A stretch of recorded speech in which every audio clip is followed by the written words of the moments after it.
Hey guys, so I did say that I would up my YouTube stardom, and I went on Amazon and I got my YouTube set up. I am officially a YouTube star as my room falls apart. It's fine.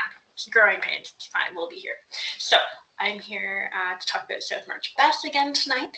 But as you see, we're not actually at the site because I thought that it would be really fun to kind of go through some of the facts as we go through this journey, because we're going to have a lot of new followers starting, and they're not quite know the whole story about this. So we're going to start giving some facts, and this is just going to be a little bit of, I don't know, is this what you call a podcast? Again, I'm just a farmer. I literally just got out of the shower. I have my PJs on. This is what we do to bring awareness to this project.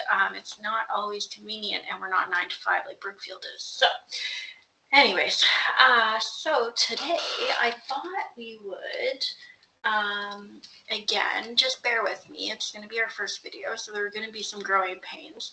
But I'm going to share my screen with you.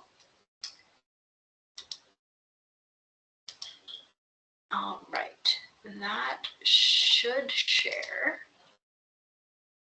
All right, perfect. Okay, so basically this is the Get Charged Ottawa Get Charged Ottawa website.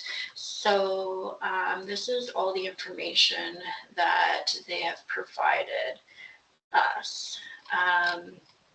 You can see here they have a lovely thing for an email. I put my email in there, I think a month and a half ago or something. I've never gotten anything. There's also no disclaimer on what they do with your personal information, so that's a little sketchy. So we'll see. Project updates, that usually is typically only updated after we bring something up, especially around the blasting. Like, this was not on the site until we accidentally found out about the blasting that was happening on site, and then they added it. So they are very, they do not give information more than they have to, and I will follow up on some other videos about this because it's really interesting, the trends that Brookfield Renewables has shown during this over a year-long fight. So the one thing I wanted to bring up today was, this is a really interesting photo here. So this is what they say the site is going to be. This is a common photo that we've seen from the start. So I believe it was even in some of the newspapers, and this is kind of what they said the site was going to be. Again, they cut off the agricultural resource area right around here that is just absolutely full of agricultural land.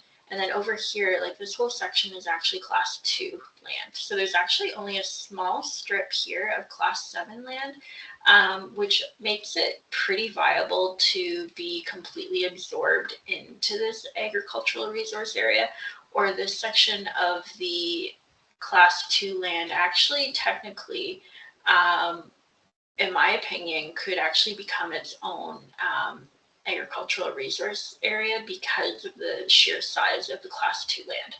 Anyway, so I wanted you to focus on this yellow square. So initially, at the start of this fight, when Jeff Wright and Jennifer Stewart from Syntax Strategic and Carl Hostler, they knocked on our door or whatever, they advertised that this site was only going to be 10 acres. And there was going to be 250 shipping container size battery in this BESS. So again, look at this yellow square. And then we go to Geo Ottawa. So Geo Ottawa is our zoning. You can see, like, this is where all the zoning and everything happens in Ottawa. So right here is the BESS site. Right here is where they rezoned for the BESS. So all of this was rural countryside. We can go back here. You can see all of this area is agricultural resource area. So basically, only used for ag. And then this is the BESS site. So bear with me here. We're gonna then go to, this is DevApp. So this is where all the application documents are on City of Ottawa. So right now there's a feedback period going on for, I guess, a couple of these documents that were just uploaded.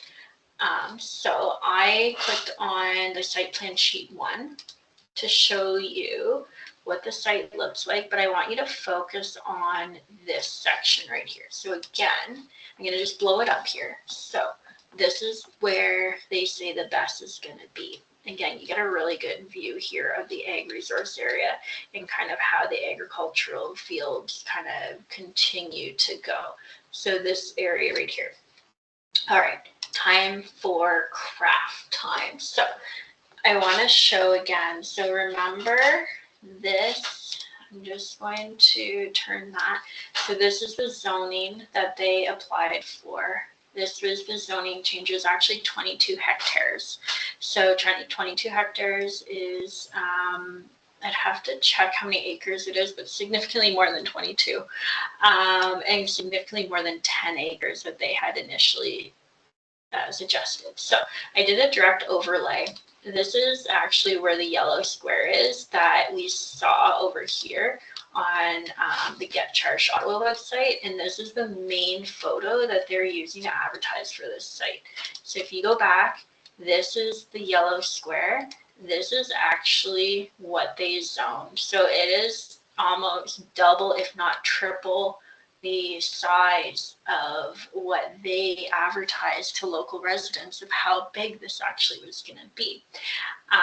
And so then we go, just to get a little bit further, this is actually the, if you look here, this is the square here, again, over the layover here. So I'm going to pull, look at the transparency. So there's that, and this is actually the site layout. So it is exactly basically where that zoning is for the most part, which is significantly bigger than back here where they actually are and continue to advertise how big this thing is.